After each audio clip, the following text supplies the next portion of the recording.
बड़ा वाक़या है। इसराइल ने अक्टूबर से लेकर अब तक 7 ममालिक के अंदर कतर समेत तकरीबन 17,000 हमले किए हैं। क्या ग्रेटर इसराइल के मंसूबे पर अमली तौर पर काम शुरू हो चुका है और अब तमाम मुस्लिम ममालिक इसकी जद में आएंगे और क्या पाकिस्तान इसराइल का अगला टारगेट होगा? इस पर बदमाशी है, खुली बदमाशी है कि वो आपके पास बंदूक और हथियार हैं तो आप किसी भी अरब मुल्क के ऊपर चढ़ दौड़ें। इसके ऊपर मुसलमान मुल्कों को सोच के कुछ अपने बचाव के लिए तदबीर इख्तियार करनी पड़ेगी, नहीं तो एक के बाद एक इनके घरों के ऊपर हमले होते रहेंगे और सबकी बारी आएगी। बचना है तो इनको आपस में हाथ मिलाना पड़ेगा। दुश्मन भी है इसराइल, तो सर क्या उसके हवाले से हम हैं तैयारी में, क्योंकि वो हमसे कई गुना जो है वो दूरी पर है, फासले पर बैठा हुआ जो है वो बड़ा क्लोज अलाई है। कतर में अमेरिकन जो उनकी बेसिस हैं, मगर आप ये देखें कि जो इंटरनेशनल डिप्लोमेसी में ये ताल्लुकात में जो हिपोक्रेसी है, आज इस माशी बुरान के अहद में जिस तरह से ये हिपोक्रेसी नंगी हो रही है, इसी तरह आलमी हुक्मरान भी नंगे हो रहे हैं। यूं जंगे हैं और ये जंग क्यों चाहिए हमें? क्योंकि नेतन्याहू पावर से बाहर नहीं जाना चाहता और American, I am very sorry to use this word, American president is nothing more than a Jews lobby's stooge and it has been proven time and again. ये है आलमी इदारे अंधे हैं बिल्कुल। 1948 के सबसे बड़ा दुश्मन इसराइल का जो है वो पाकिस्तान है। वहां पर भी निशाना बनाएंगे, वो कोई भी अरब वर्ल्ड हो, वो सऊदी अरब क्यों ना हो। तो क्या जो इसराइल है वो इस तरह की जुर्रत कर सकता है कि दूसरे अरब ममालिक में भी ऐसी जो है वो हरकत कर सकता है? One by one and turn by turn. तो ये सिलसिला इसराइल का सिलसिला चल रहा है। और इसराइल क्या है, कौन है, क्या कर रहा है?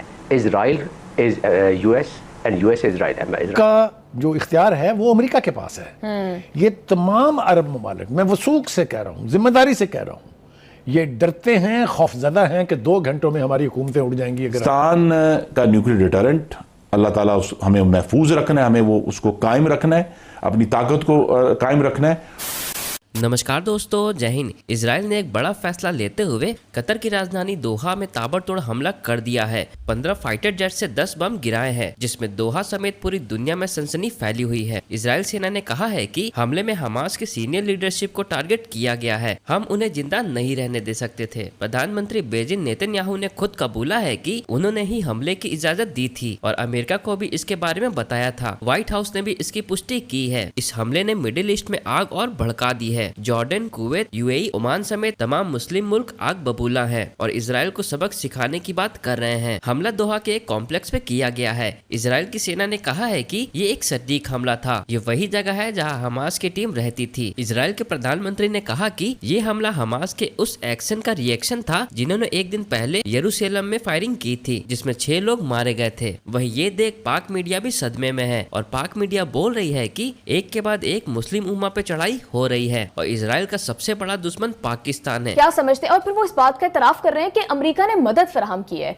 इस सिचुएशन को आप किस तरफ जाता देख रहे हैं? पहली बात तो यह है कि मैं हमेशा से इस बात का कायल रहा हूं कि ये इसराइल बजाते खुद कुछ भी नहीं है, इसकी कोई औकात ही नहीं है। जो कुछ भी करता है अमेरिका करता है और इस हमले के बाद और इससे पहले भी सूरत-ए-हाल मेरे लिए हमेशा वाज़ेह थी कि नेतन्याहू के साथ साथ ट्रंप भी उतना ही बड़ा मुजरिम है जिसने ये इंसानियत सोज, यानी जो जिसको कहते हैं नस्ल कुशी का जो अमल वहाँ जारी रखे हुए हैं, उसमें अमेरिका बराबर का शरीक है। मैंने जब ईरान पर हमला किया था इसराइल ने, तो कहा था कि अब बाकी मुल्क भी अपनी खैर मनाएं। ये जो अरब ममालिक हैं, इनकी कसम पुरसी पर मुझे तरस भी आता है, गुस्सा भी आता है, इसलिए कि तमाम तर वसाइल होने के बावजूद, तमाम तर मिलिट्री इक्विपमेंट होने के बावजूद उनमें इतनी सख्त नहीं है कि अमेरिका, इसराइल जैसी छोटी सी रियासत जो इतनी सी जिसकी औकात है टोटल, उसके खिलाफ कोई इकदाम कर सकें। ये तो खुली इंटरनेशनल जारियत है। इसके ऊपर अगर सारे अपने अपने घुटनों में मुंह दे के बैठे रहेंगे तो मैं आपको फिर दावे से कह रहा हूँ, ग्रेटर इसराइल और नो ग्रेटर इसराइल, ये इसराइल इन सबको नाकों चने चिबवा के रखेगा। अमेरिका ने इस खित्ते की जो दौलत है, जो ऑयल है, उसके ऊपर अपना तसल्लुत कायम रखना है। ये उसके लिए लाइफ लाइन है। हमें अफसोस है, एक बात तो ये है कि मैं फौरी रद्द अमल के तौर पर ये समझता हूँ कि मुसलमान मुल्कों को इब्राहिम अकॉर्ड जो है उसको ख़त्म कर देना चाहिए। बिल्कुल, गो टू हेल।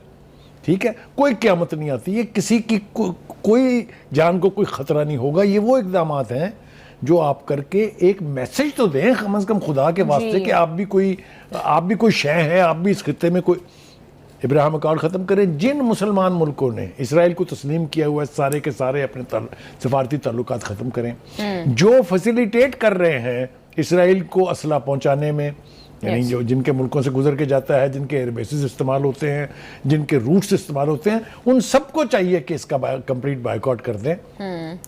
करेगा कौन? Who will bell the cat? That is the most important question. अगर ये ना किया तो ये आज कतर है, कल को कुवैत होगा, परसों को इराक होगा, ये तो बारी आएगी सबकी। हमें डराया गया था पहले कि जनाब ईरान के बाद फिर पाकिस्तान की बारी है, याद है ना? लेकिन जो सबक उन्होंने ईरान के हाथों सीखा है और जो सबक उनको उनके पिछलों ने बताया है, उसका जरा थोड़ा सा जिक्र यहाँ जरूरी जी, है। बिल्कुल। 1948 में जब ये रियासत कायम हुई थी इसराइल की, द इलीगल एंटिटी जो नासूर की तरह से इस खित्ते में बसाई गई थी एक साजिश के तहत, हॉलोकॉस्ट हमने नहीं किया था जी, बिल्कुल, मुसलमानों ने, क्रिश्चियंस ने किया था। और सजा कौन भुगत रहे हैं? मुसलमान। ये है आलमी ज़मीर और ये है आलमी इंसाफ, ये है आलमी अदारे, अंधे हैं बिल्कुल। ठीक है जी। तो मैं कह ये रहा था कि उस वक्त बिन गोरियन जो उनके पहले प्राइम मिनिस्टर थे गालिबन, उन्होंने ये कहा था कि 1948 के सबसे बड़ा दुश्मन इसराइल का जो है वो पाकिस्तान है। और साथ उसका जवाब भी पेश किया था कि पाकिस्तान दूसरी मजहब की बुनियाद पर कायम रियासत है, लिहाजा उसको छेड़ना और हराना मुमकिन नहीं है, उससे आप हमेशा बच के रहें। लेकिन ये बात मैं फिर वसूख से कह रहा हूँ, अल्लाह करे कि हमारे हुक्मरानों को भी गैरत आए। जी बिल्कुल। हमारे हुक्मरान भी सिर्फ लफ्जी जंग तक ना रहे और सिर्फ मुजम्मत करने से कुछ नहीं होने वाला, मैं बता रहा हूँ आपसे। जी बुखारी साहब, अभी आप बात कर रहे थे कि डोमिनो इफेक्ट होगा, एक के बाद एक सारी कंट्रीज इसराइल के जद में आएंगी। तो बुखारी साहब, क्या अब भी अरब ममालिक खामोश रहेंगे?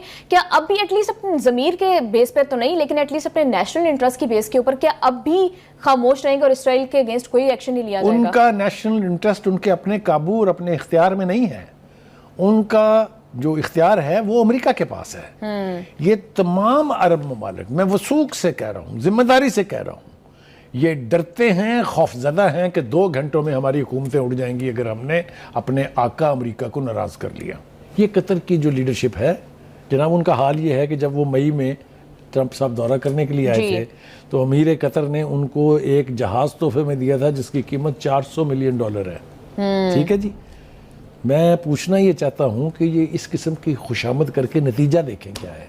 बड़ी सरप्राइजिंग खबरें, इसराइल ने कतर पर हमला कर दिया। ये ज़हन में रहे कि कतर जो है वो बड़ा क्लोज एलाई है। कतर में अमेरिकन जो उनकी बेसिस हैं, मगर आप ये देखें कि जो इंटरनेशनल डिप्लोमेसी में, ये ताल्लुकात में जो हिपोक्रेसी है, आज इस माशी बुरान के अहद में जिस तरह से ये हिपोक्रेसी नंगी हो रही है, इसी तरह आलमी हुक्मरान भी नंगे हो रहे हैं। और यूँ लगता है जैसे all those people who occupy these presidential palaces and prime minister houses must be in some mental asylum, ये लगता है। और दूसरी तरफ हम और भी बात आपसे करेंगे कि एक तरफ अगर ये सिलसिला जारी है, जंगें हैं, और ये जंग क्यों चाहिए हमें? क्योंकि नेतान्याहू पावर से बाहर नहीं जाना चाहता और American, I am very sorry to use this word, American president is nothing more than a Jews lobby's stooge, and it has been proven time and again. बाकायदा तौर पे इजराइल तो किसी की गारंटी मानता ही नहीं है।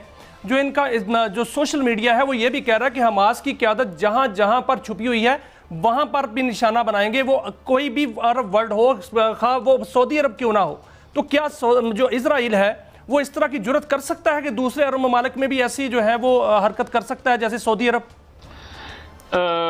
मियां शाहिद साहब, मैं आपको सिर्फ ये बताऊं कि इस वक्त हमास की तमाम क़यादत शहीद हो चुकी है। इस वक्त अगर आप मूसा अबू मरजूक की बात करें तो वो भी शहीद हो चुके, तमाम पोलिट ब्यूरो शहीद हो चुका है। इस्माइल हानिया शहीद हो चुके हैं, खालिद मिशाल शहीद हो चुके हैं। इसमें जो है वो जो ज़ाहिर जबरैन थे वो शहीद हो चुके हैं। इसमें जो है वो तमाम पोलिट ब्यूरो शहीद हो चुका है आज।